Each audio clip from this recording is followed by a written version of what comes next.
Hi, ನಮಸ್ತೆ ಎಲ್ಲರಿಗೂ. ನಾನು ವಸಂತಲಕ್ಷ್ಮಿ. ನಿತ್ಯವೂ ಉತ್ತಮವಾದ ಚಿಂತನೆಗಳ ಮೂಲಕ, ಒಳ್ಳೆಯ ಬದುಕಿನ ಶೈಲಿಯನ್ನು ಅಳವಡಿಸಿಕೊಳ್ಳುವುದರ ಮೂಲಕ ನಿತ್ಯವೂ ನಾವು ಒಂದೊಂದು ವಿಚಾರಗಳನ್ನು ಕಲಿಯುತ್ತಾ ನಮ್ಮ ಜೀವನವನ್ನು ಉತ್ತಮವಾಗಿಸುವತ್ತ ನಮ್ಮ ಪಯಣ. ನಮಗೆ ಗೊತ್ತಿದೆ, ನಮ್ಮ ಬದುಕಿನಲ್ಲಿ ನಾವು ಯಾವ ತಪ್ಪು ಮಾಡ್ತಾ ಇದ್ದೇವೆ. ಒಂದಷ್ಟು ತಪ್ಪುಗಳಾಗಿದೆ. ಯಾವುದು ಅಂತ ಹೇಳಿದರೆ ನಮ್ಮ ಜ್ಞಾನದ ಕೊರತೆ. ನಮಗೆ ಗೊತ್ತೇ ಇಲ್ಲದಂತೆಯೇ ನಾವು ಎಷ್ಟೋ ತಪ್ಪುಗಳನ್ನು ನಮ್ಮ ಜೀವನದಲ್ಲಿ ಮಾಡ್ತೇವೆ. ಇತ್ತೀಚಿನ ದಿನಗಳಲ್ಲಿ ನಮಗೆ ಗೊತ್ತಿದೆ, ನಾವು ಒಂದಷ್ಟು ಸ್ವಾರ್ಥದ ಬದುಕನ್ನು ಬದುಕ್ತಾ ಇದ್ದೇವೆ ಅಂತ. ಸ್ವಾರ್ಥ ಅಂದರೆ ಏನು ಅಂತ, ನಮ್ಮದಷ್ಟೇ ನಮಗೆ ಸಾಕು ಅನ್ನುವ ಒಂದು ದೃಷ್ಟಿ.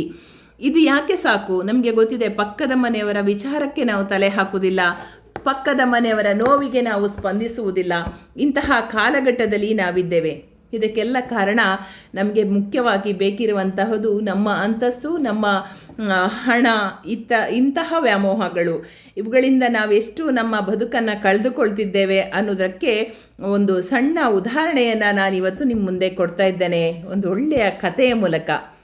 ನಮಗೆ ಗೊತ್ತಿದೆ, ಪುಟ್ಟ ಕೋಳಿ ನಮಗೆ ಅನ್ನ ಕೊಟ್ಟವರಿಗೆ ನಾವು ಅನ್ನವಾಗಬೇಕು ಅನ್ನೋ ಒಂದು ಕಥೆಯನ್ನು ಇಟ್ಕೊಂಡು ಒಂದು ಕೋಳಿಯ ಕಥೆಯನ್ನು ನಾನಿವತ್ತು ನಿಮ್ಮ ಮುಂದೆ ಹೇಳ್ತಾ ಇದ್ದೇನೆ. ಪುಟ್ಟ 8 ಮರಿಗಳನ್ನು ಇಟ್ಕೊಂಡಂತಹ ಒಂದು ತಾಯಿ ಕೋಳಿ ಗೊತ್ತಿತ್ತು ಅದಕ್ಕೆ ಕೊನೆಯ ದಿನ ಇವತ್ತು ಅಂತ. ಅದು ತನ್ನ ಮರಿಗಳನ್ನು ಕೂತ್ಕೊಳಿಸ್ಕೊಂಡು ಹೇಳ್ತದೆ, ಪುಟ್ಟ ಮರಿಗಳೇ, ನಿಮ್ಮನ್ನು ಮೊಟ್ಟೆ ಇಟ್ಟು ಮರಿ ಮಾಡಿ ಪೋಷಿಸಿ ನಿಮ್ಮನ್ನು ಎಲ್ಲ ಶತ್ರುಗಳಿಂದ ರಕ್ಷಿಸಿ ನಿಮ್ಮನ್ನು ಇವತ್ತು ನಾನು ಸದೃಢವಾಗಿ ಬೆಳೆಸಿದ್ದೇನೆ. ನಿಮ್ಮ ಆಹಾರವನ್ನು ನೀವೇ ತಯಾರಿಸಿಕೊಳ್ಳುವ ಮಟ್ಟಕ್ಕೆ ನೀವು ಬೆಳೆದಿದ್ದೀರಿ. ನನ್ನ ಅಪ್ಪುಗೆಯಲ್ಲಿ, ನನ್ನ ರೆಕ್ಕೆಯ ಬಿಸಿಯಲ್ಲಿ ನೀವು ಯಾವುದೇ ಚಳಿ ಮಳೆಗೂ ಏನೂ ತೊಂದರೆ ಆಗದ ರೀತಿಯಲ್ಲಿ ನಾನು ನಿಮ್ಮನ್ನು ಕಾಪಾಡಿದ್ದೇನೆ. ಇವತ್ತು ನನ್ನ ಕೊನೆಯ ದಿನ. ಮಕ್ಕಳೇ, ನೀವು ನಾಳೆಯಿಂದ ತಬ್ಬಲಿಗಳಾಗ್ತಾ ಇದ್ದೀರಿ. ತಬ್ಬಲಿಗಳಾದರೂ ಪರವಾಗಿಲ್ಲ, ನೀವು ನಿಮ್ಮ ಬದುಕನ್ನು ಒಳ್ಳೆಯ ರೀತಿಯಲ್ಲಿ ನೋಡಿಕೊಳ್ಳಿ. ಅಮ್ಮ ಇಲ್ಲದಿದ್ದರೂ ನಿಮ್ಮ ಬದುಕು ಉತ್ತಮವಾಗಬೇಕು ಅಂತ ಕೇಳುವಾಗ ಪುಟ್ಟ ಮರಿ ಕೋಳಿಗಳು, ಅಮ್ಮ ಎಲ್ಲಿಗೆ ಹೋಗ್ತಾ ಇದೆಯಾ, ಏನಾಯಿತು, ಯಾಕೆ ಹೀಗೆ ಮಾತಾಡ್ತಾ ಇದೆಯಾ ಅಂತ ಪುಟ್ಟ ಮರಿಗಳು ಪ್ರಶ್ನೆ ಇಡ್ತವೆ. ಅಷ್ಟೊತ್ತಿಗೆ ತಾಯಿ ಕೋಳಿ ಹೇಳ್ತದೆ, ಅಮ್ಮ, ನೀವೆಲ್ಲರಿಗೆ ಹೇಗೆ ನಾನು ಅಮ್ಮವೋ ಅದೇ ರೀತಿ ನನ್ನ ಅಮ್ಮ ಮೇಲಿದ್ದಾಳೆ. ಅವಳು ಇನ್ನೊಂದು ಲೋಕದಲ್ಲಿದ್ದಾಳೆ. ಅವಳತ್ತ ನಾನು ಹೋಗಬೇಕು. ನನ್ನ ತಂದೆ ತಾಯಿ ನನಗಾಗಿ ಇನ್ನೊಂದು ಲೋಕದಲ್ಲಿ ಕಾಯ್ತಾ ಇದ್ದಾರೆ. ಅದಕ್ಕಾಗಿ ನಾನು ಹೋಗಬೇಕು. ಹಾಗಾಗಿ ನಾಳೆಯಿಂದ ನಾನು ಅಲ್ಲಿ ಹೋಗ್ತಾ ಇದ್ದೇನೆ ಅಂತ ಹೇಳುವಾಗ ತಾಯಿ ಕೋಳಿಗೆ ಗೊತ್ತಿತ್ತು, ನಾಳೆ ನನ್ನ ಯಜಮಾನ ನನ್ನ ಕುತ್ತಿಗೆಯನ್ನು ಕೊಯ್ತಾನೆ ಅಂತ. ಆದರೆ ಮಕ್ಕಳಿಗೆ ಹೇಳಲಿಲ್ಲ. ಆದರೂ ಕೂಡ ತಾಯಿ ಹೇಳುವಂತಹ ಮಾತುಗಳನ್ನು ಕೇಳ್ತಾ ಪುಟ್ಟ ಕೋಳಿಗಳು ಬೇಸರದಿಂದ, ಯಾಕಮ್ಮ ಏನಾಯಿತು ಹೇಳು ಅಂತ ಹೇಳುವಾಗ, ಹೌದಮ್ಮ, ಅನ್ನ ಕೊಟ್ಟವರಿಗೆ ಆಹಾರವಾಗಬೇಕು ಅನ್ನುವ ಒಂದು ಯೋಚನೆಯಿಂದ ನಾವು ಇವತ್ತು ನನ್ನ ಯಜಮಾನ ನನಗೆ ನಾಳೆ ನನ್ನ ಕುತ್ತಿಗೆಯನ್ನು ಕೊಯ್ದರೂ ಕೂಡ ನಾನು ಆಹಾರ ಆಗಲೇಬೇಕು. ಆದ ಕಾರಣ ನಾಳೆ ನನ್ನ ಕುತ್ತಿಗೆ ಕೊಯ್ದರೆ ನಾನು ಅವರಿಗೆ ಆಹಾರವಾಗ್ತೇನೆ. ದಯವಿಟ್ಟು ನೀವು ಯಾರು ಬೇಸರ ಮಾಡಬಾರ್ದು. ನಿಮಗೆ ಬದುಕಲಿಕ್ಕೆ ಗೊತ್ತಿದೆ, ನೀವೆಲ್ಲರೂ ಬದುಕಬೇಕು ಅನ್ನೋ ಒಂದು ಆಲೋಚನೆ ಇಟ್ಕೊಂಡು ತಾಯಿ ಕೋಳಿ ತನ್ನ ಮರಿಗಳನ್ನು ಸಂತೈಸಿ ಅದೇ ರೀತಿ ರಾತ್ರಿಯ ಇಡೀ ತನ್ನ ಮಕ್ಕಳನ್ನು ಆ ಬಿಸಿ ಅಪ್ಪುಗೆಯಲ್ಲಿ ಮಲಗಿಸಿಕೊಳ್ತಾ ತಾಯಿ ಕೋಳಿ ಕಣ್ಣೀರಿಟ್ಟಿತು. ನಾಳೆಯಿಂದ ನನ್ನ ಮಕ್ಕಳು ತಬ್ಬಲಿ ಆಗ್ತಾರಲ್ಲ ಅಂತ. ಅದಕ್ಕೆ ಅದರ ಜೀವ ಹೋಗುವ ಚಿಂತೆ ಇರಲಿಲ್ಲ. ಆದರೆ ನನ್ನ ಮಕ್ಕಳು ತಬ್ಬಲಿ ಆಗ್ತಾರೆ ಅನ್ನುವ ಒಂದು ಯೋಚನೆ ಅದರ ಮನಸ್ಸಿನಲ್ಲಿ ತುಂಬ ಇದ್ದ ಕಾರಣ ಆ ತಾಯಿ ಕೋಳಿ ತನ್ನ ಮಕ್ಕಳ ಬಗ್ಗೆಯೇ ಚಿಂತಿಸ್ತಾ ಇತ್ತು.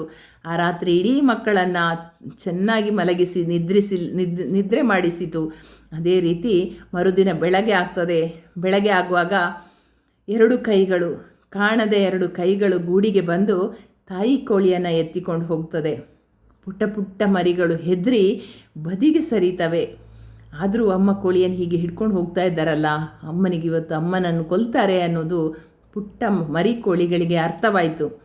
ಅದೇ ರೀತಿ ಗೂಡಿನಲ್ಲಿ ಸಾಕಷ್ಟು ಚೀರಾಟ ಮಾಡ್ತದೆ, ಕೂಗ್ತವೆ.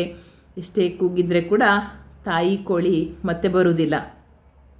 ಅದಕ್ಕೆ ಗೊತ್ತಿತ್ತು ನನ್ನನ್ನು ಇವತ್ತು ಆಹಾರವಾಗಿ ಮಾಡ್ತಾರೆ ಅಂತ. ಅದೇ ರೀತಿ ಆ ಕೋಳಿ ತನ್ನ ಅಂತ್ಯವನ್ನು ಕಾಣ್ತದೆ. ಅದೇ ರೀತಿ ಕೊನೆಯದಾಗಿ ಜೋರಾಗಿ ಕಿರುಚುತ್ತದೆ ತನ್ನ ಮರಿಗಳಿಗೆ ಕೇಳುವಂತೆ. ಅಂದರೆ ಅದು ಕೊನೆಯ ಕೂಗಾಗಿತ್ತು. ತಾಯಿ ಕೋಳಿಯ ಕೂಗು ಪುಟ್ಟ ಮಕ್ಕಳಿಗೆ ಕೇಳ್ತದೆ. ಅಮ್ಮ ಇನ್ನೂ ಕೂಗ್ಲಿಕ್ಕಿಲ್ಲ, ಅಮ್ಮನ ಅಂತ್ಯ ಆಯಿತು ಅನ್ನುವಂತಹದ್ದು ಪುಟ್ಟ ಕೋಳಿಗಳಿಗೆ ಅರ್ಥವಾಯಿತು. ಆದರೂ ಕೂಡ ಆ ಮಕ್ಕಳು ಮರಿ ಕೋಳಿಗಳು ಗೂಡಿನಿಂದ ಹೊರಗೆ ಬರಲಿಲ್ಲ, ಆಹಾರವನ್ನು ಹುಡುಕಲಿಲ್ಲ. ಬೆಳಗಿಂದ ಸಂಜೆ ತನಕ ಉಪವಾಸ ತಾಯಿಗಾಗಿ ಪರಿತಪಿಸಿದವು ಕೋಳಿಗಳು. ಪುಟ್ಟ ಪುಟ್ಟ ಮನಸ್ಸುಗಳಲ್ಲಿ ಅಮ್ಮ ಇಲ್ಲದ ಕೊರಗು, ಅಮ್ಮನನ್ನು ಚೂರಿಯಿಂದ ಕೊಯ್ದರು, ಅಮ್ಮನ ಕುತ್ತಿಗೆಯನ್ನು ಕೊಯ್ದರು ಅನ್ನುವ ಬೇಸರ ಆ ಕೋಳಿಗಿತ್ತು.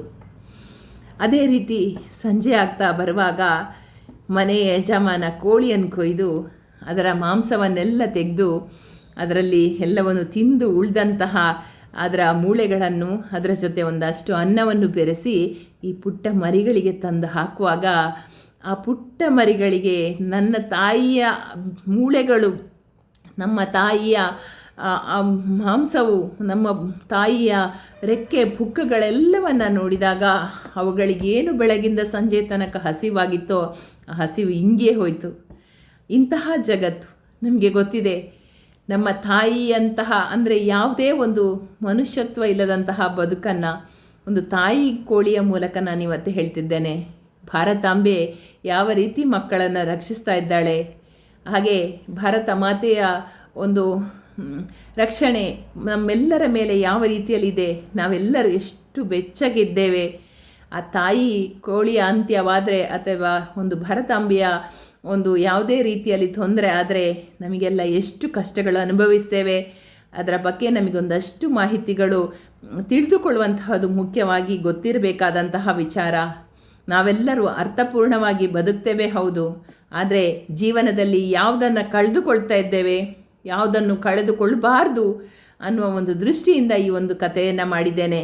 ಎಲ್ಲರ ಜೀವನ ಅಂತ್ಯ ಆಗ್ತದೆ ಹೌದು, ಆದರೆ ನಾವು ಯಾವ ರೀತಿಯಲ್ಲಿ ಆಲೋಚನೆ ಮಾಡಿ ನಮ್ಮೆಲ್ಲರ ರಕ್ಷಣೆಯನ್ನು ನಾವು ಯಾವ ರೀತಿಯಲ್ಲಿ ಮಾಡಬೇಕು, ಯಾವ ರೀತಿಯಿಂದ ರಕ್ಷಣೆ ಮಾಡಿದರೆ ನಾವೆಲ್ಲರೂ ನಮ್ಮ ನೆಲವನ್ನು ಉಳಿಸಿಕೊಳ್ಬೋದು, ಹಾಗೆ ನಮ್ಮ ತಾಯಿಯನ್ನು ಯಾವ ರೀತಿಯಲ್ಲಿ ರಕ್ಷಣೆ ಮಾಡಿಕೊಳ್ಬೋದು, ಇದರ ಬಗ್ಗೆ ಒಂದಷ್ಟು ಮಾಹಿತಿಗಳನ್ನು ಹೇಳುತ್ತಾ ಒಂದಷ್ಟು ವಿಚಾರಧಾರೆಗಳನ್ನು ಮುಂದುವರಿಸ್ತಾ ಇನ್ನಷ್ಟು ವಿಚಾರಧಾರೆಗಳೊಂದಿಗೆ ಮತ್ತೆ ಭೇಟಿಯಾಗ್ತೇನೆ. ಅದರ ಜೊತೆ ನಮ್ಮೆಲ್ಲರ ಒಂದು ವಿಚಾರಧಾರೆಗಳು ಬದಲಾಗಬೇಕು, ನಮ್ಮಲ್ಲಿರುವಂತಹ ಸ್ವಾರ್ಥ ಮನಸ್ಥಿತಿ ಬದಲಾಗಬೇಕು. ನಾವು ನಮ್ಮದು ಎನ್ನುವಂತಹ ಆಲೋಚನೆ ಬಂದಾಗ ನಮ್ಮ ಈ ನೆಲದ ರಕ್ಷಣೆ ಮಾಡಲಿಕ್ಕೆ ತಾಯಿ ಕೋಳಿ ಯಾವ ರೀತಿಯಲ್ಲಿ ಮಕ್ಕಳನ್ನು ಜವಾಬ್ದಾರಿಯನ್ನು ತನ್ನನ್ನು ಬಚ್ಚಿಟ್ಕೊಂಡು ಸಾಕ್ತಾಳೋ ಅದೇ ರೀತಿ ನಮ್ಮ ನೆಲದ ರಕ್ಷಣೆ ಆಗಬೇಕು. ಈ ನೆಲದ ರಕ್ಷಣೆಯಲ್ಲಿ ನಾವೆಲ್ಲರೂ ಕೂಡ ಕೈ ಜೋಡಿಸಬೇಕು ಅಂತ ಹೇಳ್ತಾ ನಮ್ಮೆಲ್ಲರ ಆಶಯ ಒಂದೇ, ನಮ್ಮ ನಾಡು, ನಮ್ಮ ಭೂಮಿ, ನಮ್ಮ ತಾಯಿ ನಮ್ಮೆಲ್ಲರಿಗೂ ನಮ್ಮೆಲ್ಲರದು, ನಮ್ಮೆಲ್ಲರ ಆಸ್ತಿಯೂ ಹೌದು. ನಾವೆಲ್ಲರೂ ಅದರ ಜವಾಬ್ದಾರರು. ಜೈ ಹಿಂದ್.